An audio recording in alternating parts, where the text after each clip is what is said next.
makes you much more isolated than most kids. Because if you can't effectively communicate to your family, forget it when it comes to social interaction.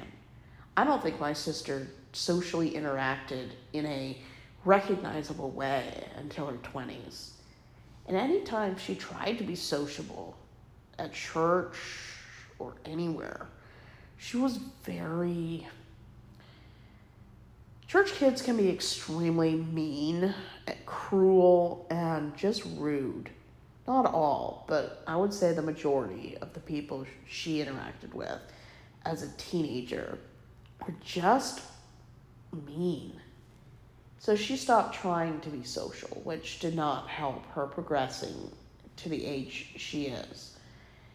And that severe isolation does things to people. I think it definitely made her more depressed. I don't think she has clinical depression, but she gets depressed sometimes when she's in certain environments. And my mother would try to force her to be normal while reminding her she's not normal. And this toxic dynamic, it just affected everything. I mean, imagine going to school in the 2000s,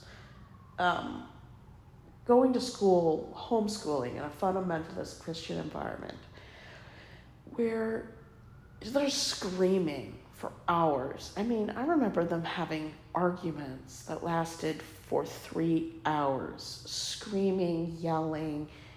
I mean, there were times, looking back now, were so entirely inappropriate.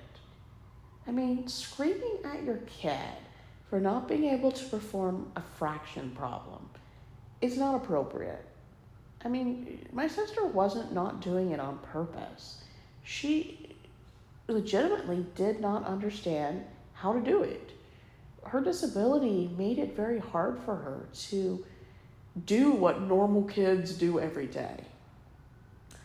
And sometimes my mother would grab my sister, shake her, or try to thump some sense into her, even though it's not something people with learning disabilities can have thumped into them.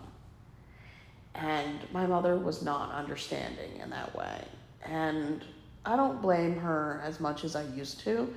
There was no information back then to help parents navigate this kind of thing. It's kind of like having autism, where your kid does not react to society the way normal kids do. Sometimes they scream, yell, get very socially introverted, and the parents don't know what to do, which I think made my mother more angry. There just wasn't that information available. So I don't blame my mother as much as I used to.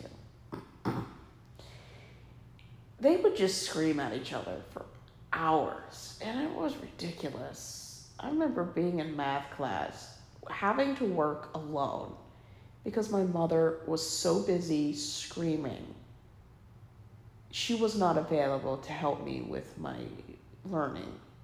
I remember going hours working by myself because my sister and mother would be going at it. Sometimes they weren't even on the same floor of the house. I could hear them screaming.